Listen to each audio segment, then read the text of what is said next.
Welcome to all of you to this second of our 3 presentations on housing alternatives for older adults. Our first presentation will be found on our YouTube channel, and our third presentation, which is going to be on affordable options, will be happening in the next couple of months. We have 3 wonderful presenters for you this morning, actually 4. So I'm going to ask each of them to introduce themselves. Just say hello quickly. We'll say hello to everybody, and then I'll come back and say a few more words before we get started. So is Jan Latore, are you here? Yes, would you introduce yourself? And yes, I'd be happy to. I'm Jan Latore Stiller, and I'm with Cambridge Neighbors. I don't know if that's it. We'll talk about it more until, yeah, okay. And then nice to see you all. Lindsay, would you do the same? Hi there, I'm Lindsay Scott. I am with Kendall at Home. Also joining me today, I've been here in Ohio with Kendall at Home for 15 years. We're excited to be in Massachusetts and meeting all of you. I wanted to introduce Ellen just briefly. If Ellen, you could wave. She is actually out in your region. I'll be giving the talk today, but I wanted you to meet Ellen Coswick as well. All right, and Dan, would you introduce yourself? Yes, hi everyone. Nice to meet you all. I'm Dan Lynch. I'm an occupational therapist and assessor for Oakley Home Access. So you'll be hearing a lot about our company today and my short presentation, but looking forward to speaking to all of you. Great. We'll come back to all of you in a moment. I'd like to ask anybody who hasn't muted themselves to do so now while we continue this presentation. I'm Kathy Dalton. I am the manager of the Living Well Network, a program in Cambridge that fosters connection, well-being, engagement, and growth and lifelong learning among Cambridge older adults 55 and up. We have a number of programs. We put out a weekly newsletter of events and topics of interest to older adults. We have well-being groups in yoga and meditation. We have a snow clearing program for our members. We run seminars like this one on topics of interest to people. We have a book group on aging and ageism. We have a technology drop-in center and one-on-one technology help for people in Cambridge. And we have quite a few other programs and some new things, which I will talk about at the end. And with luck, I'll have access to my computer and the slides at that point. Today, we're talking about several options for staying in place as you age and what kinds of things you might be considering, what kinds of programs are available to you.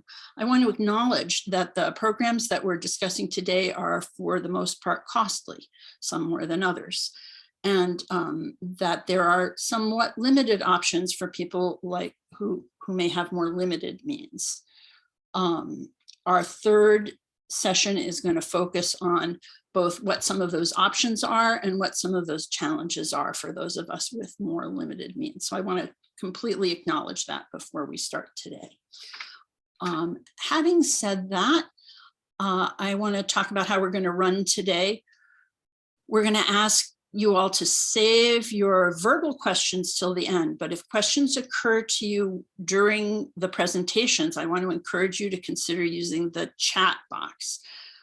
For those of you who are not familiar with how to do that, those of you on computers will find the chat box down at the bottom of your screen. If you hover over the Zoom screen, you'll see the chat box over on the right.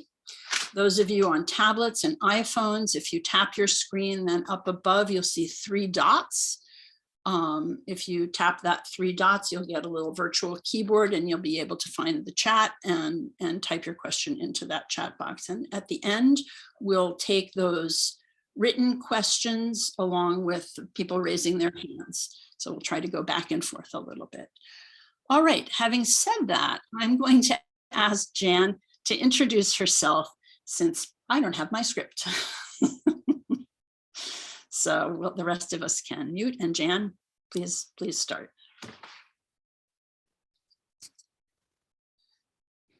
There you go. Hi, everybody. again, I'm still Jan Latore Stiller from Cambridge Neighbors. And I just want to acknowledge our members. Some of our members are on this program today. And so nice to see you all. And thank you everyone for coming.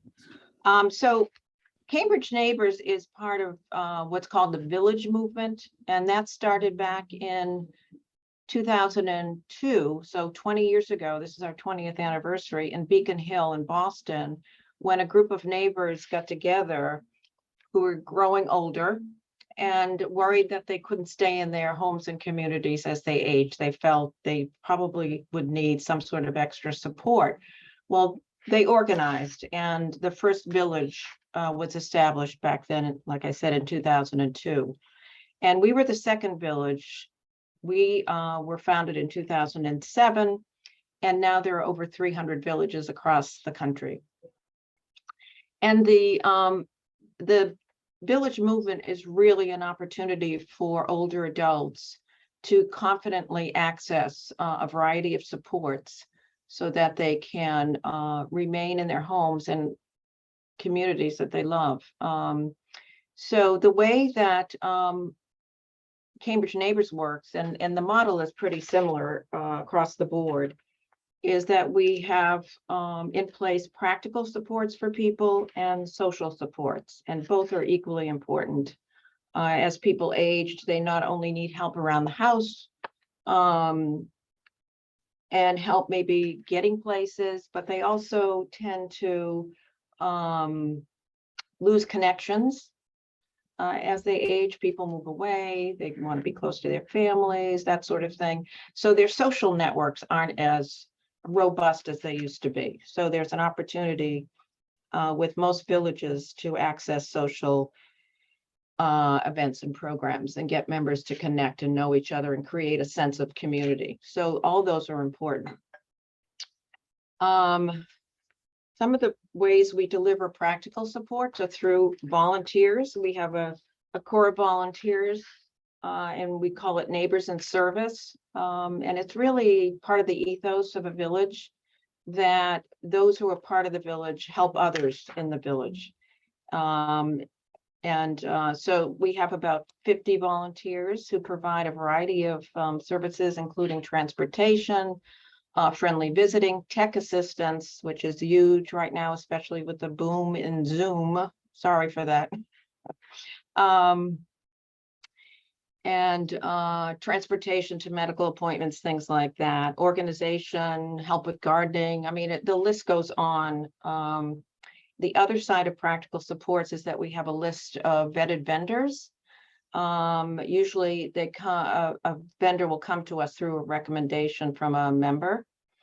And we have a list of a variety of vendors. And if a member calls and says, I need a plumber, we have access to several plumbers that member can get in touch with and then arrange on their own how to proceed.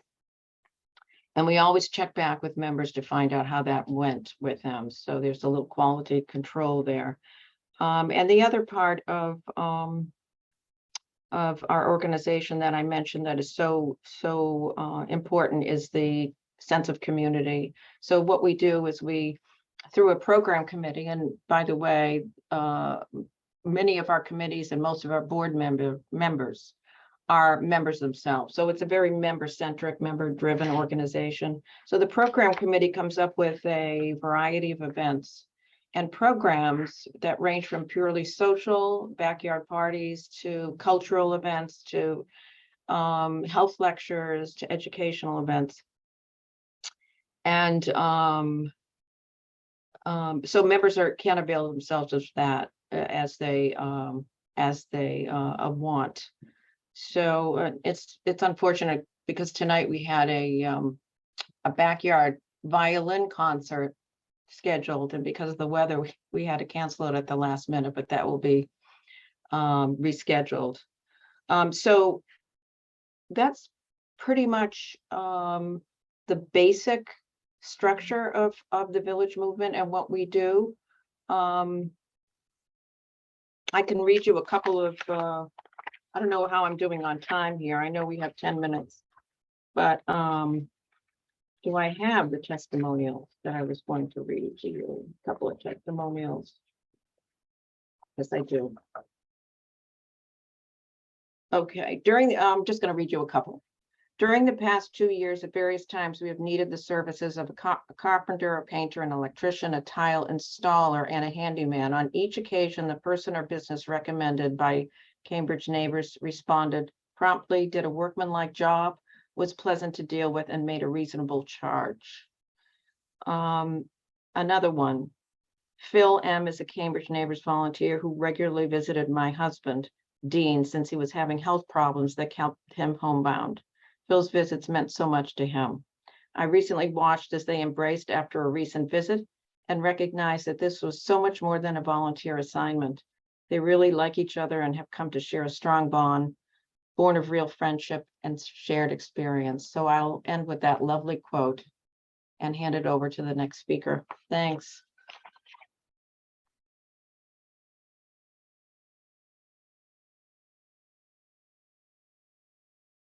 Kathy there? Where'd she go? Hi, Valerie. I'm here. Sorry, I got my other computer up and so I'm able to talk now. Good. You can hear me? Good, yes. I am done. On to the Okay, next. so I'm going to ask people to just bear with me for half a moment. And I'm going to introduce, I have my script, what joy. Thank you, Jan, and we'll get back to those questions later. If you have already typed a question, this is part of my tech problem. If you've already typed a question in the chat, I'm sorry, I have to ask you to retype it because in switching computers, I lost the chat. So, all right. So now I would like to welcome our team from Kendall at Home. And Lindsay, I'm going to let you introduce your coworker. In 2007, Lindsay Scott joined the Kendall at Home team. She's worked in the long-term care industry for over 20 years. She thoroughly enjoys working with individuals who are considering plans for their future and helping facilitate this process. She passionately believes that if desired, people can age in place if the right advocacy is found for them. Sorry, that's a little I'm still having a few technical problems here. If the right advocacy planning and preparation takes place. She received a degree in healthcare administration from Kent State University, as well as her Ohio Nursing Home Administrator's license. Lindsay resides in Bay Village, Ohio, and can be found spending her free time with her husband, Eric, and their daughters. So Lindsay, I'll let you introduce your coworker and then start. Sure. And Ellen, Ellen, you want to give a quick background on yourself? Sure, why not? Hi, everybody. My name's Ellen Coswick, and I have started with Kendall at Home just this past summer. And I am the regional sales manager for Massachusetts. So I am the contact here in Massachusetts should you need anything or have any questions. I've spent many years working in the senior industry, in assisted living, in continuing care. I've done a lot of business development and have a lot of experience in Massachusetts working in this industry. So I'm very happy to be at Kendall at Home. I think it's a fabulous model for aging in place, and really excited to meet all of you. So thank you very much for the opportunity. Thanks, Ellen. I do have a little slideshow here, but I promise you we're not going to overwhelm you with slides and facts and statistics, but it kind of, I wanted to make sure we thoughtfully worked our way through some of this, and now it's not there we go. Okay. I am Lindsay Scott, as we said, and I'm going to give you a high level look at Kendall at Home. We are so excited to be in Massachusetts, and we are thrilled with the level of interest we've had. Know that this is just going to be a high level look. I will have contact information for Ellen and I if anybody really wants to dig in and learn a little bit more. I want to just kind of start get you thinking about, are you a planner? And if we were all together in a room, almost certainly many of you would tell me yes, and you would start sharing with me financial plans that you've made, that you have, done well and invested, and you bought insurance and you keep a close eye on this. And that would be what you'd be talking about when we'd be talking about planning for your future. What I find, and I would think most of the professionals on here find, is It's such a small piece of your plan, and yet it's the piece that gets the most focus, the most energy, but it really doesn't help us when we're in crisis mode. It doesn't matter what kind of resources you have. Your options may be limited if you haven't thought about the who, the where, the how, and the what. So what we're trying to do here at Kendall at Home is help people put a really, truly comprehensive plan in place for their future that addresses so much beyond just the finances. And not to say that's not an important piece, it is, but once you know you have the resources, then you've really got to start thinking about, what do I want for myself to make sure I'm in control? So people who are drawn to Kendall at Home and join Kendall at Home are people who are healthy and independent, and that's a real key. This isn't something, it's not a reactive program. It's something you're putting in place before you get into a crisis. You're healthy and independent, but you know you'd like to avoid a facility. You want to keep living life exactly as you are. You like your neighborhood. You like the people you're surrounded with, the life you live. You're not looking to change that. You just know that you might need some help in the future. You don't want your loved ones to be burdened with your future care. And you want to know that all that hard work you did gathering assets, that they're going to be protected and last you for the rest of your lifetime. Of course, none of us know where costs are going in the future, though that's not likely to go down. So this is another way to start planning now to prepare for whatever might be coming as far as future costs of care. The way Kendall at Home works, we kind of approach this in 3 pillars. Again, you join when you're healthy and independent, and that really is the goal, is how do I maintain as much of that as possible? How do I make small changes in my life, small interventions to hopefully avoid that kind of crisis? Many of you have probably watched loved ones, friends, who you really saw something coming, but no one was making any accommodations. And it just kind of snowballed into this crisis. And then their options were really limited. They weren't in charge, weren't in control. We want to address little things in life and intervene before they become a crisis. We do that through care management. When someone joins Kendall at Home, even though, again, they're healthy, they start working immediately with a care coordinator. Some people know the term care manager. This is a team of social workers, nurses, occupational therapists. We have a care coordinator who has her master's degree in gerontology. They're the one walking beside you as you age to kind of hold your hand and work through whatever's coming, to plan and prepare. And then Kendall at Home is covering the cost of this care. So it really is kind of a hybrid of a few different things you hear about out there. Long-term care insurance, there's some similarities to that. Hiring care as you need and trying to navigate yourself or with loved ones. We're putting all of that into one plan. It starts day one, so there's nothing you have to wait for. And again, the idea really is any of those services you hear that are provided at retirement communities, we'd be bringing those into your home. So the idea really is bringing a continuing care retirement community to your home. You've already got the bricks and mortar, so we're just going to round it out with the services and support that you need. This is about putting something in place so you don't have to worry about what's coming in the future and knowing that it's all been taken care of. 98% of our clients remain in their home as they age, which is really, I mean, it's very, very powerful. It was said in my bio, if you plan for this and start to get support around you, you don't necessarily have to move to a facility, but you can't just kind of wish your way there. You've got to make some real active steps to making sure that happens. So to join Kendall at Home, and again, I am going really quick. Ellen is probably thinking, I've never heard her talk about this stuff this quick. I could talk about Kendall at Home forever, and I'm happy to do so, but I wanted to give you some idea today of how this works. So it is a membership program. You join now, and you're preparing for your future. You pay a one-time membership fee, and then an ongoing monthly fee.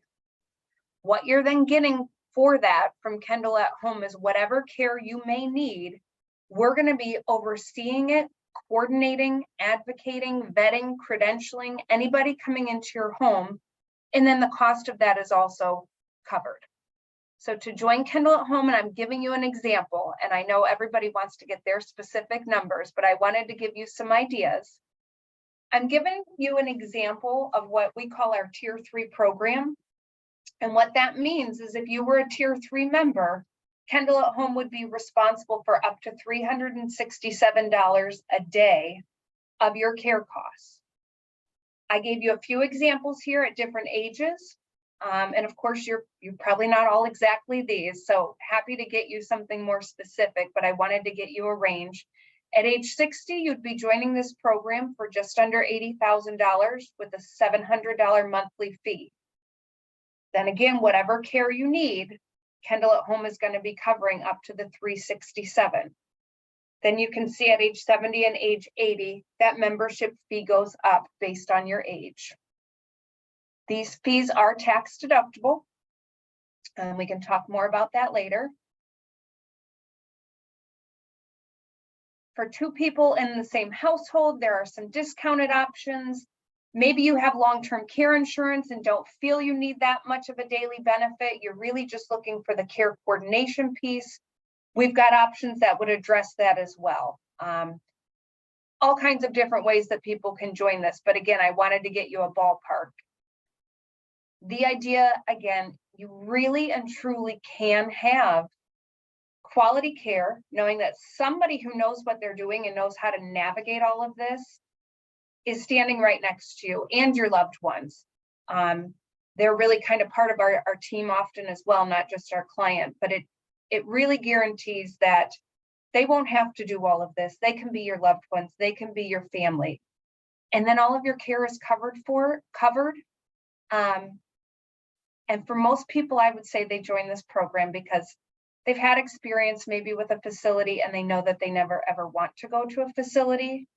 And this gives you a really, as I said, a 98% chance. 98% of our members are not in nursing homes. So with the right support, if you want to stay at home, you really, really can. I feel like I flew through that, and Jan, just like you kind of lose track of you think you know what time you have. So hopefully I didn't go over. I'm going to stay on for questions, and I will let our next presenter move along. Great, thank you so much. All right, so our next presenter today is Daniel Lynch of Oakley Home Access. Dan joined the team in last year and comes from a home health care background. As an occupational therapist, he's spent years educating clients on solutions for their home to maximize safety and functionality. Now, as an assessor with Oakley Home Access, he offers a wealth of clinical knowledge that fits perfectly with the Oakley Home Access model. And Dan, I'm going to ask you to take it away. Yeah, thank you guys. Really appreciate everybody joining us. Some interesting content. I think we're all united in keeping people in their homes, keeping them safe. So my role, so I'm an occupational therapist. I've been an OT for 10 years, worked in the home health setting, worked in a hospital, and then decided to join the Oakley team last year. So one of the reasons why a lot of people will ask me, like, why did you shift from working as an OT to working as an assessor? Well, I still retain a role as an occupational therapist. So the way Oakley works is, we have, the person can call our company, whether it's somebody who's a loved one that's in a hospital, or somebody who's home who just noticed a couple of things that might be, they feel nervous about getting in the shower, or a loved one might notice some certain things or might be a little bit dangerous as somebody ages in place. So generally speaking, they make the call. Within 48 hours, I come out to do an assessment. And the important thing about the assessment is I conduct it as an occupational therapist. The company isn't structured as, it's not like a salesy vibe. We don't come in there and push products. What I do is I use my clinical judgment and my collaboration with not only the client, but the family members to come up with the best and most and cost-effective solutions, because you know, at the end of the day, cost is still a factor for some of these things. So I do the best I can at presenting some of the lower cost modifications if they can. You know, finding different funding sources, which I'll talk about a little bit. And if you don't mind, I'm actually going to share like a short PowerPoint, but mostly for the visuals. So I'll continue to talk a little bit about our company, but I think it'd be a little bit better than just looking at my face here. Just gonna share that screen.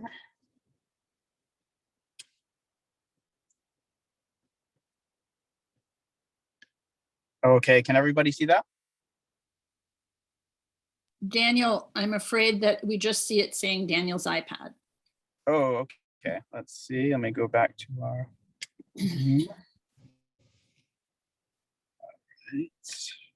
Daniel, this is Lindsay, and if I might save you trouble, you may have a difficulty with I just found out from Ellen that my slides were not changing. It was on the dock the whole time. Wow. So we may have a little screen sharing issue. Just, you probably all thought I was crazy for talking over that dock the whole time. Oh, I like You the have dog, to so that worked out advance it. fine. There we go. There You you go. guys, Dee, it's do you see working. that? All right, terrific. So what I just want to show is, so Justin Oakley was and Mike Vieira, the founders of the company. So Justin, like myself, is an OT. One of the things he noticed is that a lot of his patients going home would either be readmitted for the same fall or the same trouble, and a lot of his recommendations, like grab bars and seating choices, they were never instituted because a lot of times they just didn't have somebody to install these things, no reliable company. Luckily, Justin, one of his best friends, Mike Vieira, the other co-owner, is a contractor. So he manages the contractor side of it. So it's not just the OT. We have to go and make the assessments, but we have to make sure that we have a reliable technician to install these items in a quick turnover time. So we have our own technician team who can install the grab bars, stair lifts, ramps, vertical platform lifts, anything. And most of these products can be installed within a week and a half. So it's so important, because when somebody's in a crisis situation where they've been hospitalized and they're relying on something to come home, like some products to be safe in the home and reduce the risk of fall once home or rehospitalization, it has to be a quick turnaround. So within a week and a half, we can get all these products installed. Like I said, when we go in, I do one of the first things I do is I find out a lot about this person, how they're moving around, what their goals are, past medical history. So I conduct it like an occupational therapist. I talk to the family, and then what I do from there is I will write all my recommendations down. I call them recommendations because I write them in a list form. So when I do the assessment, it'll be room by room, line by line, have the prices of each item on the list. So what I do is I present it as all options. The client and their family can choose what items they think is most important, and then our technician team can install them. So a lot of times, one of my favorite calls I get is the individual who heard about us, who's living at home, who said, I just think that I just want to make my home a little bit safer. And at those times, I can install some minimum, grab bars, railings, things like that. And you can walk into this home and it doesn't look like, a lot of people get afraid. It's like, oh, I don't want my home to look like a rehab facility. So we strategically put grab bars in strategic locations. We don't just put them all over. We value the input people put in. Also, you can see the ramp on the left-hand side.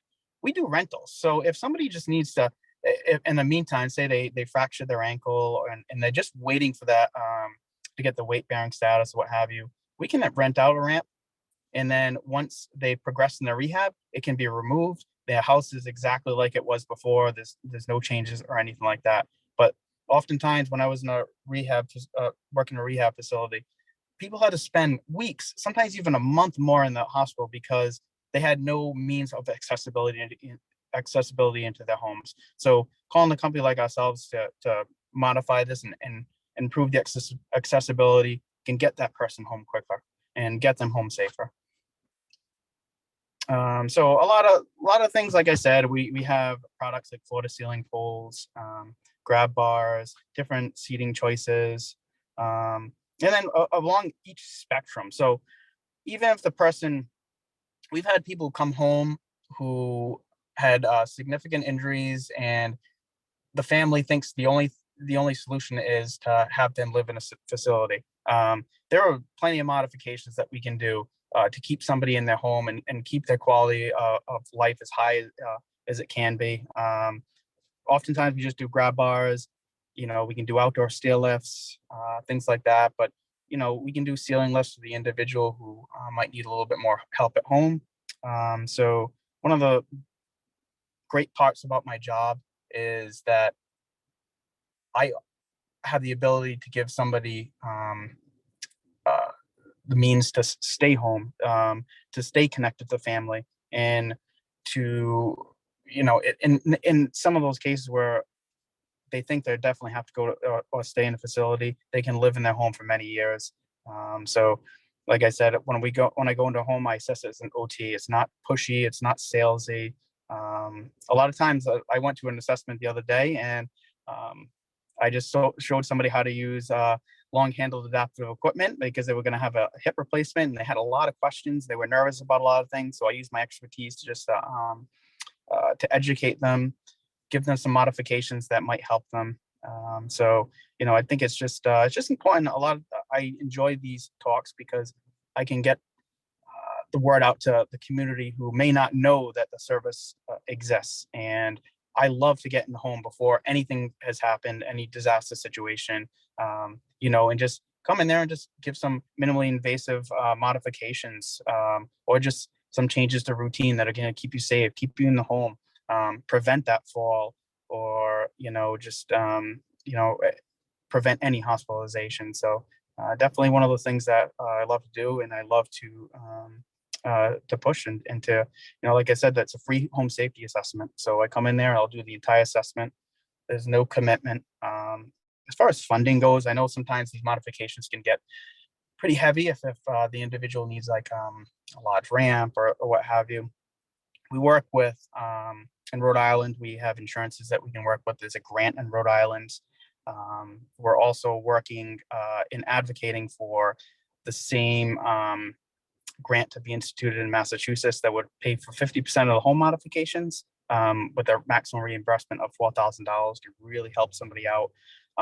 We also go through like the MS Society, Mass Rehab Commission. So we'll look at all different funding options for the person. And like I said, I will assess to institute the modifications that are most important. And if somebody calls for a stair lift a lot of times, and they don't need a stair lift, they just need railings, I'm going to tell them, to go with the railings, and, stair lift could be like a future option. So it's a great part about not being a sales company and being more of a functional company focused on occupational therapy and a holistic approach. And so just some other funding sources there. That's that grant that we're proposing. All right. So hopefully I didn't go over time. And there's just so much to talk about.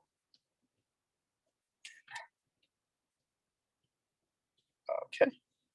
Thank you so And we're much. Oh, Yeah, thank you guys. I know there's probably a lot I didn't go over, but I'm free for questions or anything. great.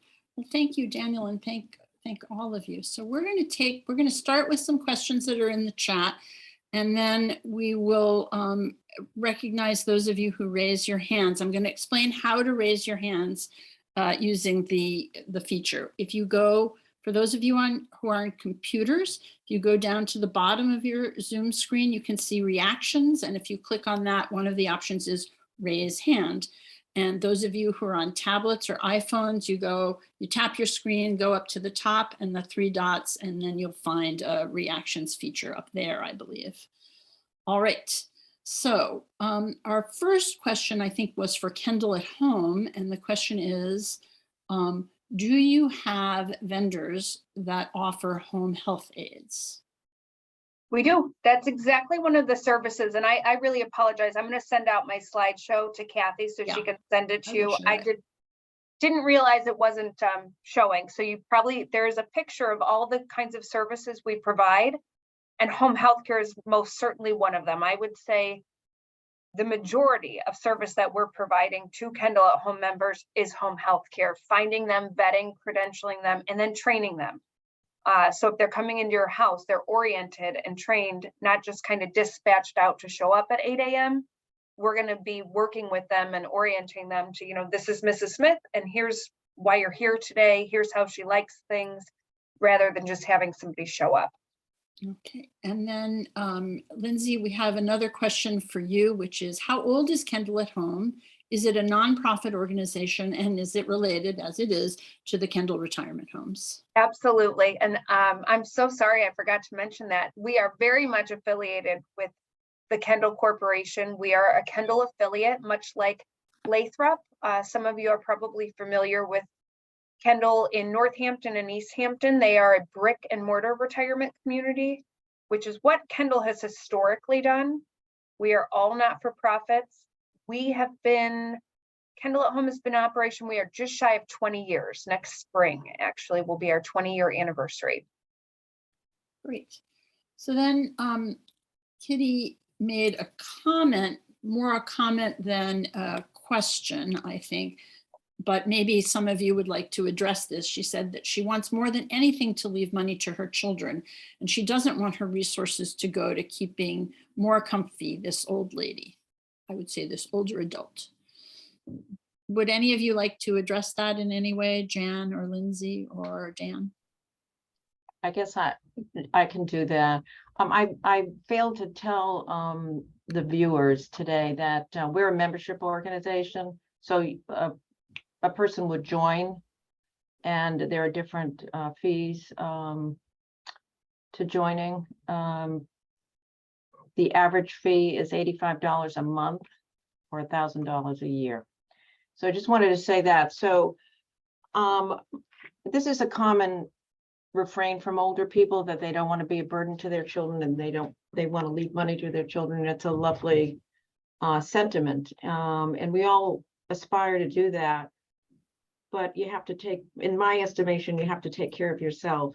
And there are so many options out there in terms of how you can get support as you need it along the continuum of aging. So explore those opportunities and come up with something that looks like it's going to help you in a meaningful way and that you feel is a good value.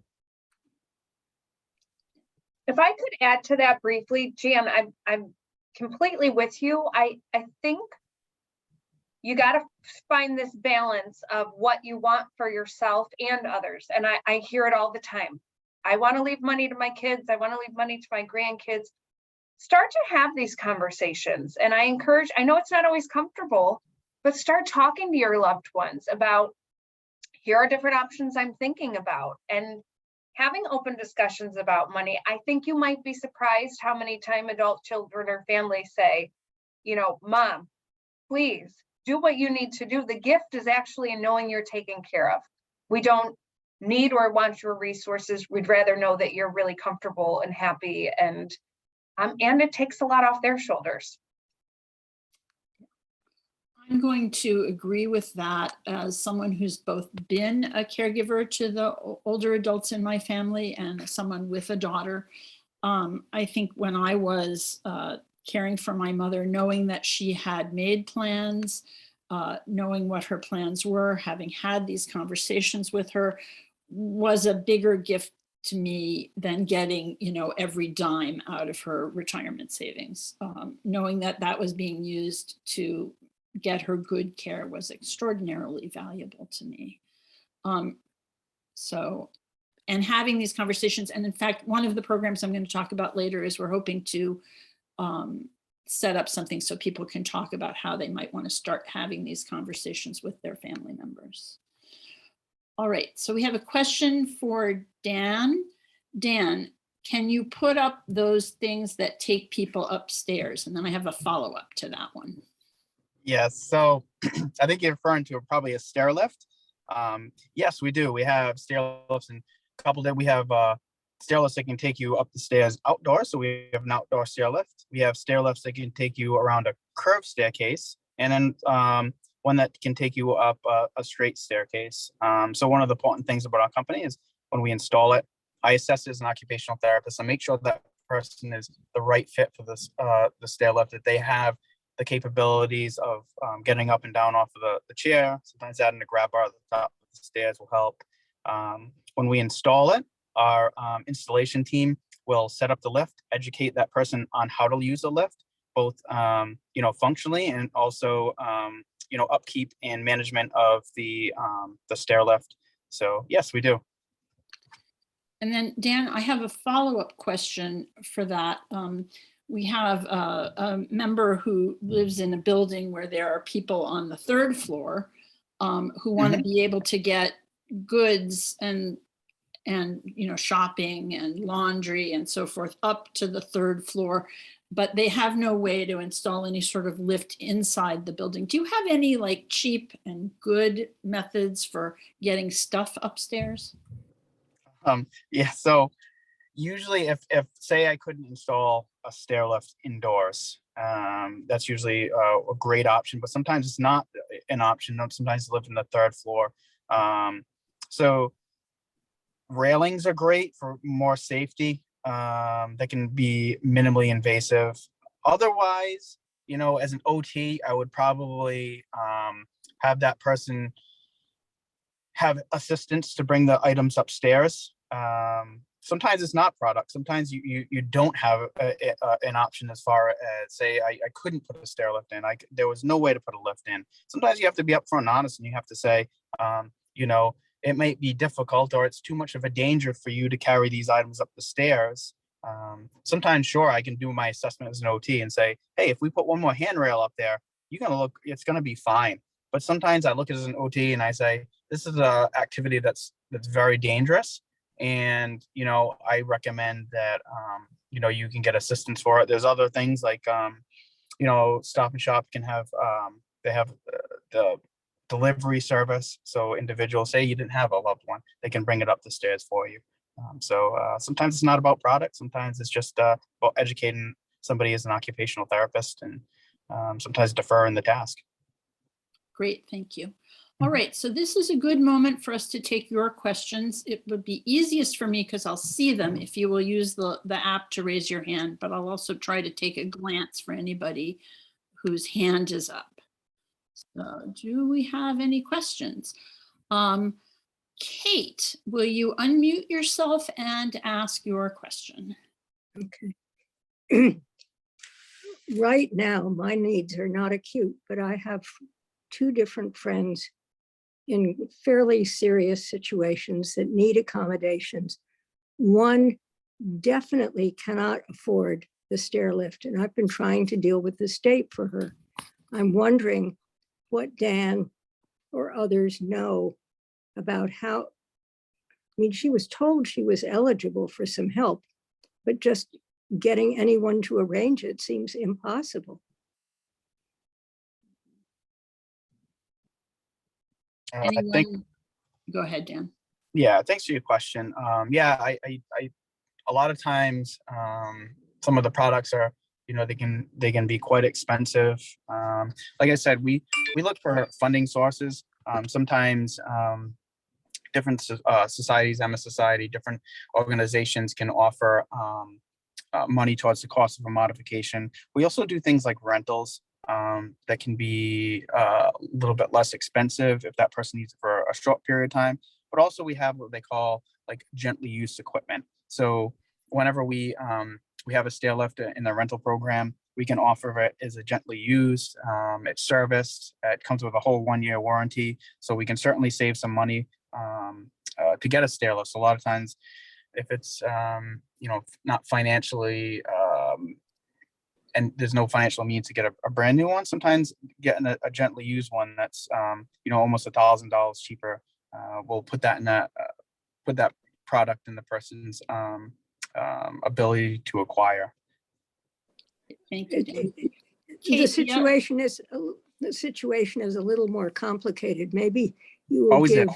Kathy your contact information and I'll call you separately. I We don't need to will- tie the group up for it. Yeah, we will share after the event, you'll get an email with a few different things. One is the presentations that people made, their visuals. We will send out contact information for all the presenters and also a link to this event, to the recording of this event, so that you can Great. watch it again or share it. Thank you. Also, Kate, I think that the social workers at Somerville Cambridge Elder Services might be helpful to you. So we can talk about that later. Okay, thanks a Okay, lot. and you can mute yourself again. And any Yep. other questions? Anybody else? You know, I just wanted to add, I just heard it from her that the thing I hope everybody takes today is you've got to have an advocate and you've got to push and lean, because there's all kinds of services out there. It's just, how do you find the right one? And because I know you're struggling for your friend, there are solutions out there. You have to dig a little bit, and you're being a wonderful friend by advocating for her. I do think a social worker would be a wonderful place to start, to at least have kind of the breadth of what might be available for her. But this stuff isn't easy. It's tough to navigate. This is so. All right, so I see, so Polly, did you have a question? Would you unmute yourself and ask it? Yes, I had a question for Jan. I'm unclear on what Cambridge Neighbors does. Well, first of all, are they just for Cambridge? Because I live in Somerville. And so that could take care of my remaining questions right there. But I'm unclear on what they really help. Is it just volunteers helping each other? And I'm very familiar with Kendall at Home. I've talked with people from there, and I know they really supply people. I mean, if you join them, they supply the people that you need and pay them as long as you're paying. I would be paying my own membership fees. So what does Cambridge Neighbors truly offer in terms of what you would need at home? I'm sorry I wasn't clear about that. I thought I was, but it's a hybrid organization in that we provide members, people join the membership. We have about 200 members, and depending on how they join, and I gave you an average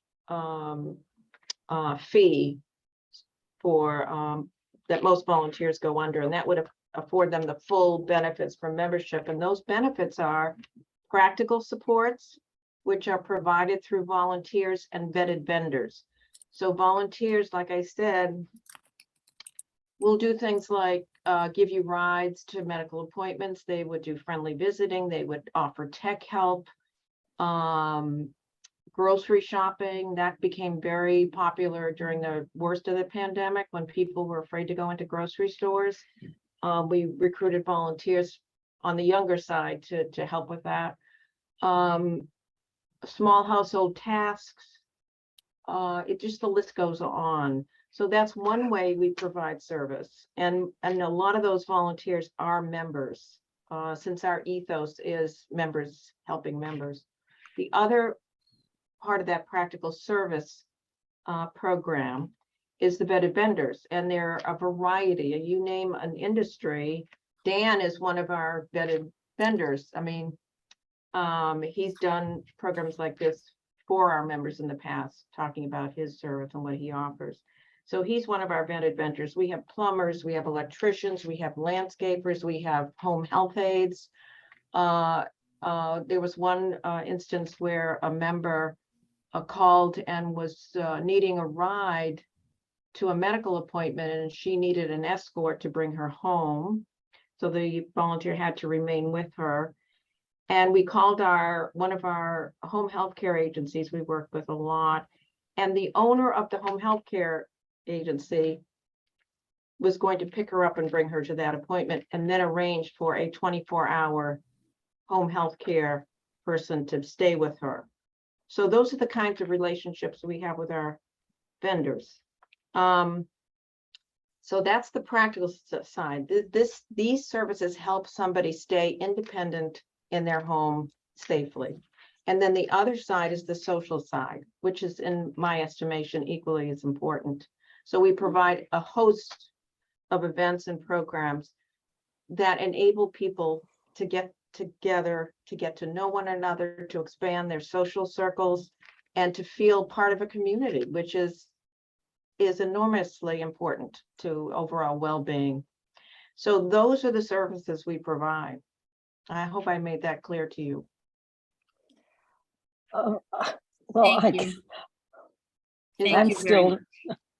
You're still I'm not confused? absolutely, yeah, well, I'm not confused. I just think there's some gaps. I mean, it sounds more like you're relying on volunteers. I can imagine volunteers lose interest after a while. What if you needed someone to come in and cook for you every day? I mean, I know this is what Kendall at Home does offer, so I'm interested in whether the Right. Cambridge We're- network hires yeah. somebody to come in every day to do what you need. And also, my first question was whether anybody who lives in Somerville is eligible for your services. First of all, let me say that we're a very different service from Kendall at Home in so many different ways. And no, I thought I mentioned the vetted vendor list. We have probably 100 or more of vetted vendors on our list that we turn to help members who need help in a particular way, including home health care agencies we work with. I just gave an example of how one of our home health care agencies reached out to help one of our members in a way that was much more personal, I think, than if she had called cold. That's true. Yes, and so yes, we include, and that's my fault. We were originally just Cambridge, but a few years ago we expanded to include Arlington, Belmont, Watertown, and Somerville. Great, thank you. So we're going to You're move on to some other questions, and we have one in the chat for Dan.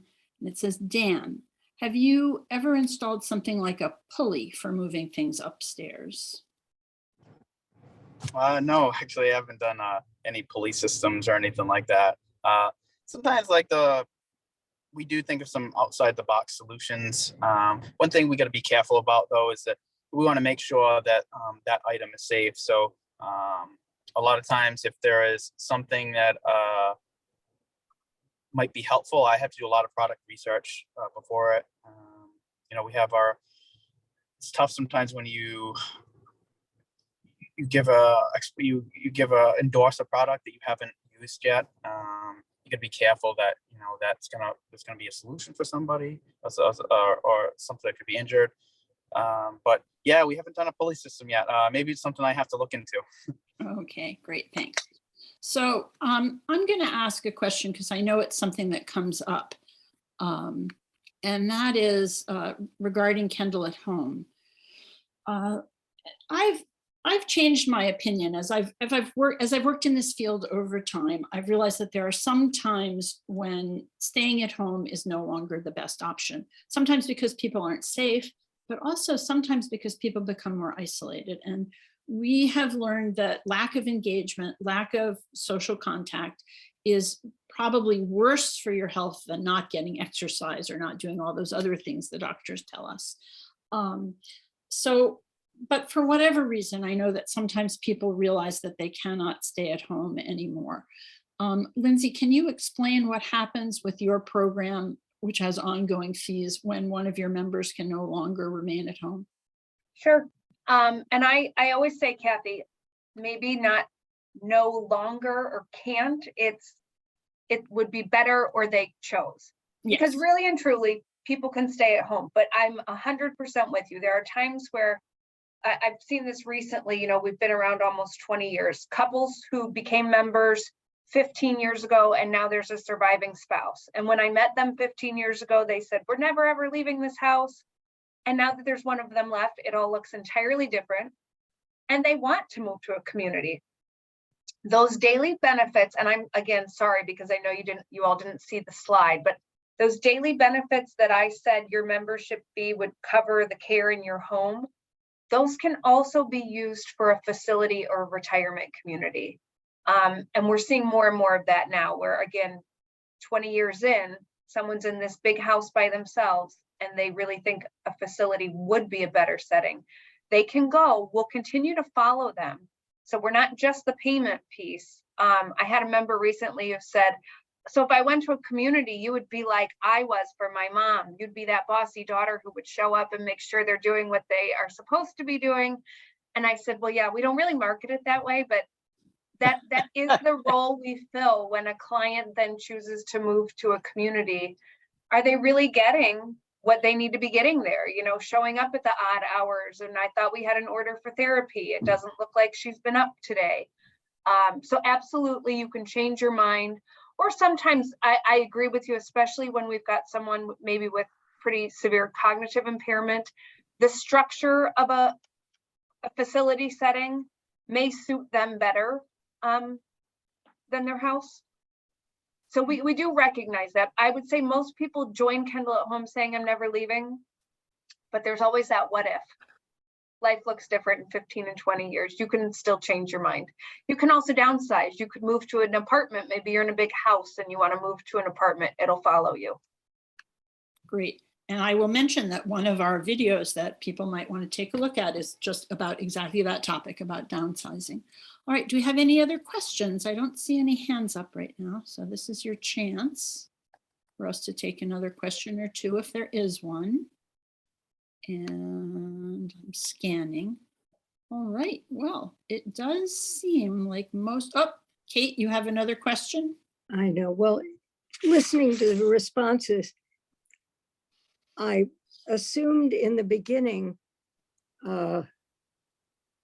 when I guess it was Lindsay was presenting, where is it, Ellen? I'm sorry. The Kendall at Home option. For some reason, I assumed or misunderstood, or maybe understood correctly, that the person getting the support services of Kendall at Home would be someone who was beginning in independent living in a Kendall-related community. That's not right. It could be. So No, but I mean, it's a big difference, because I'm thinking of people who won't have that option any longer of moving to a community, you know, where the needs are to provide safe support at home. And let me make sure I follow, and I'm what I think I understand. It could also be for people who say are moving to Lathrop and they want they want that care coordination, they want the advocacy, they're going to move to independent living, but they want to get the financial protection and the advocacy of a care coordinator. So it really could be in your home, or independent living is considered your home.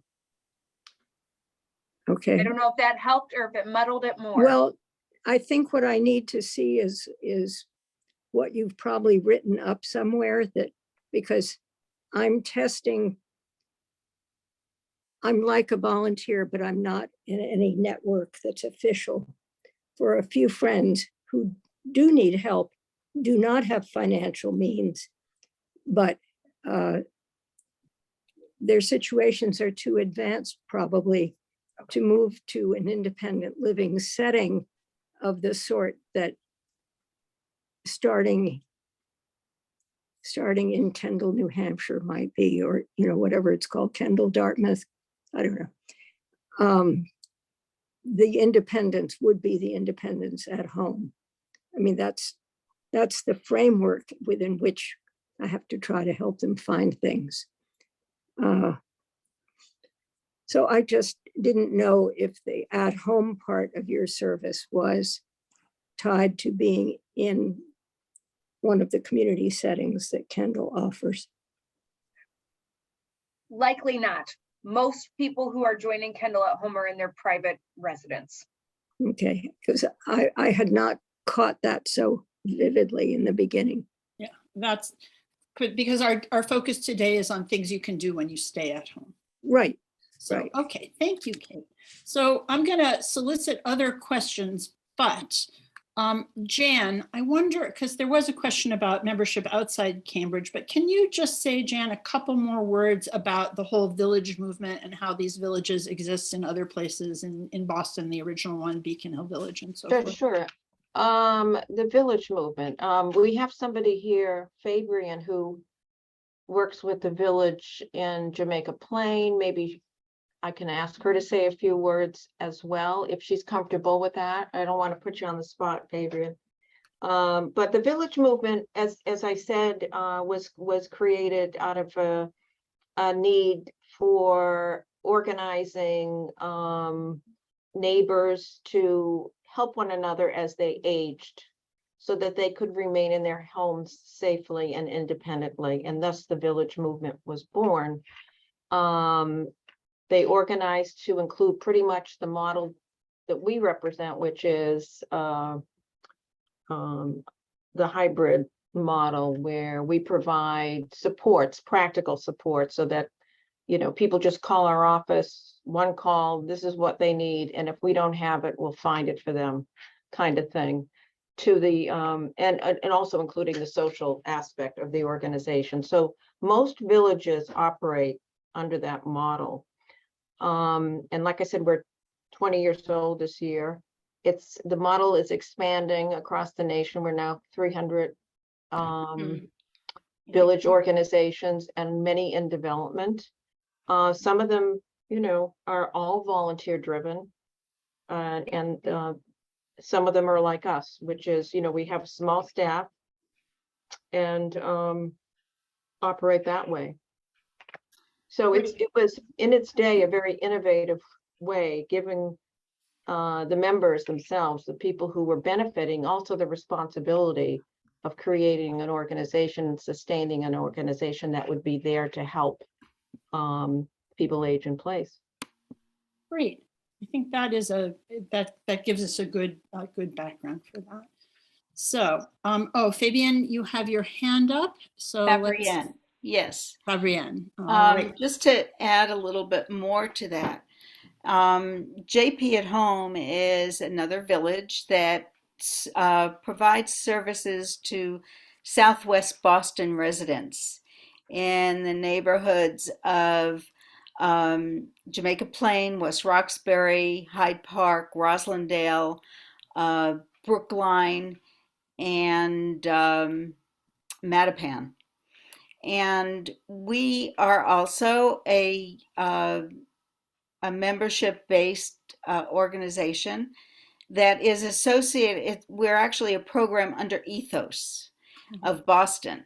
So we operate a little bit differently than Cambridge Neighbors.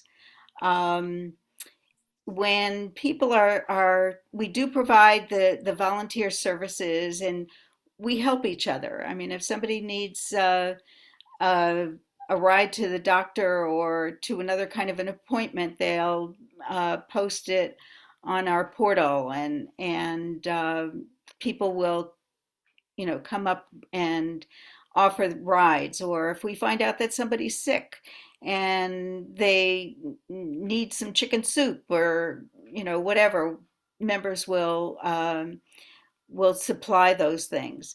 The other side of us, which is the side that provides services from Ethos, does more of the recommendation for home health aides and things like that. We also have care options manager available, who will provide some counseling for people who are in the process of looking at transitioning to other facilities or needing other means to satisfy their needs. So it's similar but a little different, and we do charge a fee. We have two levels, either full membership, which includes the home health aide and care options and things like that, or the social member, where you just come to our activities, which could be a wine and cheese, or we have little groups now online that like aging and spirituality or meditation, and which are the social aspects. We also have dining out and Fabienne, we are getting to our time limit. okay, So I would be happy to share your contact information as well with the participants, Okay. should anyone be in your area. There's also a question in the chat about Beacon Hill Village. I think it does cover all of Boston, but I will check and add that information to the information that I send out to everybody. So at this point, I'm going to actually do what I had planned to do initially and share my screen for just a moment. And I'm going to congratulate you all because this poll, which was done by the University of Michigan, said that 88% of people believe it's important to age in place, but only 15% of folks have given it a lot of thought. Some people, 38%, have given it some thought. 26% little thought, and 21% none at all. So I think just by coming to this workshop today, you all are demonstrating that you're beginning to give this very important issue some advanced thought. I want to talk for a minute about some of our fall programs. We're going to, as I've already mentioned, we'll have a third session, I believe, in November on affordable options. And I think that we're going to have to cover both what options are out there and what things do we wish were out there that are not.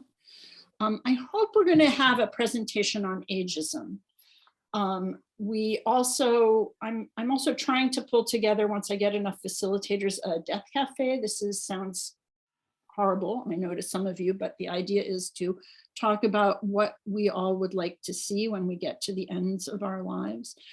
I'm doing some work with the Cambridge Public Library, and I think we'll be having some joint sessions on health issues, including hearing loss and vision. We're trying to line up some clinicians for those.